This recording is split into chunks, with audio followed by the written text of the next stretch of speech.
an idea that's related to our time.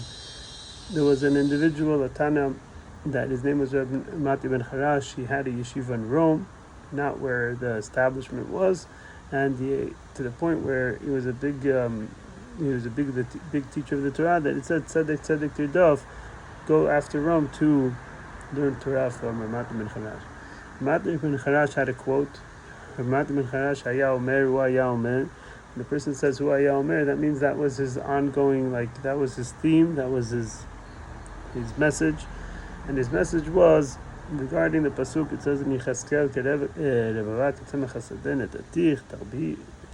that means that you're going to grow big and strong. You're going to grow with multiply, and you're going to grow large, and you're going to grow big. And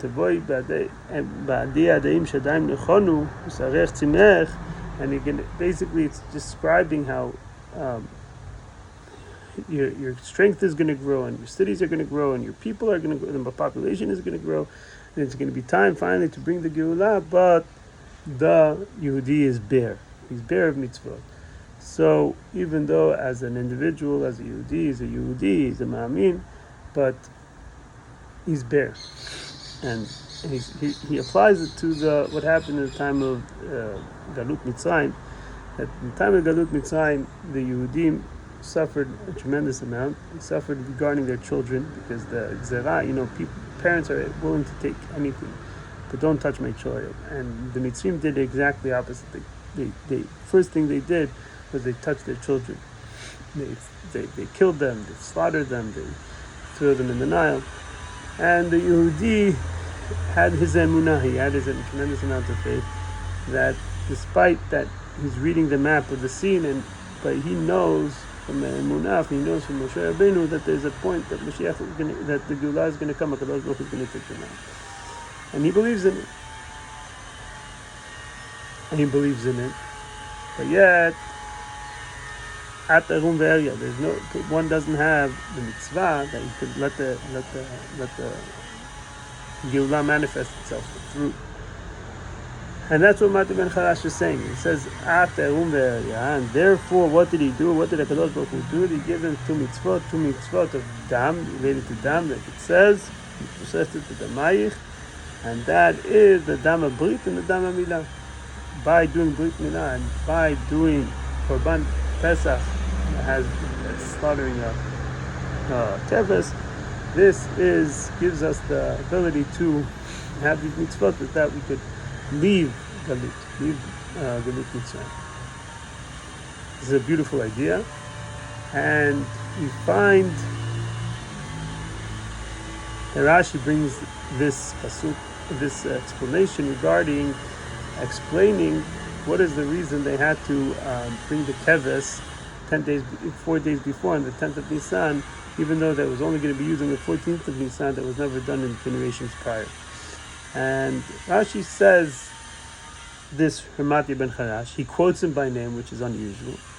And then he also adds the opposing opinion, but not as an opposition, but just completing the thought and saying that Shayu Shetufim Be'edidim, they were flooded with Edidim, the Yehudim, and therefore they had to, and that's it. And he says, therefore it says Mishchu Kru, that you have to refrain from the Avodat Edidim, and you have to take Korban Pesach.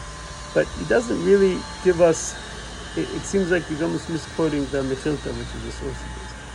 And rather, so you could say like this: Rashi's explanation is telling you, is saying like this. First, he's telling you, remember the theme of Matya ben Charash. Matya ben Charash's theme is, like we said earlier, that he is seeking out the Yehudi. He's sitting in Rome, where it's not a place that's connected to the Yahadut whatsoever. It's not a place that's conducive. And he's there, and he tells his students, Hu haya omer, it's a yeshiva that group, because the Chachamim taught, tzedek tzedek tirdov, you must chase the tzedek, and that means you have to chase after whoever is saying truth, and this is where Matya ben Charash, he's sitting in Rome. So he had a big yeshiva, and he's telling them, guys, you're not in Yerushalayim, you're not in a Beitah, you're not in any places of the establishment of the Torah mitzvot where all the Chachamim are. You're in a place of Rome, and I'm telling you the reason, because there's a pasuk in Yechezkel that says that the time to bring Mashiach is going to come. There's going to be Yehudi that won't be able to have the mitzvot. He's going to be bare, and to avoid this, Kadosh Baruch Hu gave them two mitzvot. This is our message, that why I'm here, and that's why you're here, that you should engage in the Yehudi, present to them the tefillin, present them the tzitzit, cover them, give them the clothes, give them the tools to be able to do the mitzvot in order for their neshama to express itself in full, that there could be the Geulah, that this shouldn't be a roadblock for the Geulah. Now, fascinating idea.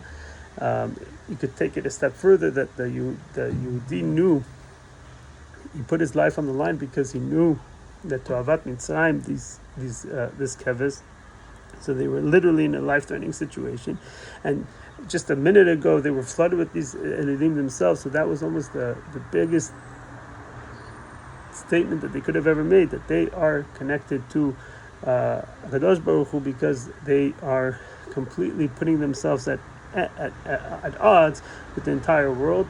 And then they came the Damilah, that the Damilah is doing a positive commandment of connecting to HaKadosh Baruch Hu in a way that and that was their ability to connect. That was their ability to actually leave Egypt in the following day. Now, there's one idea that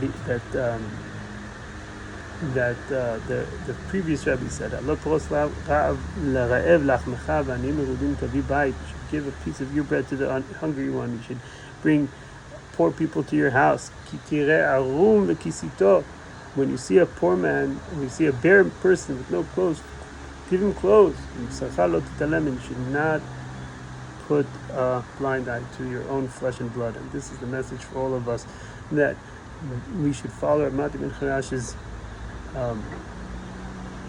life statement, that if you see a poor person, if you see a person that's bare of Torah mitzvot, this is not choice. One must engage and give them and show them and make sure that they have the tefillin to put on, the tzitzit to wrap themselves in. Shabbat shalom.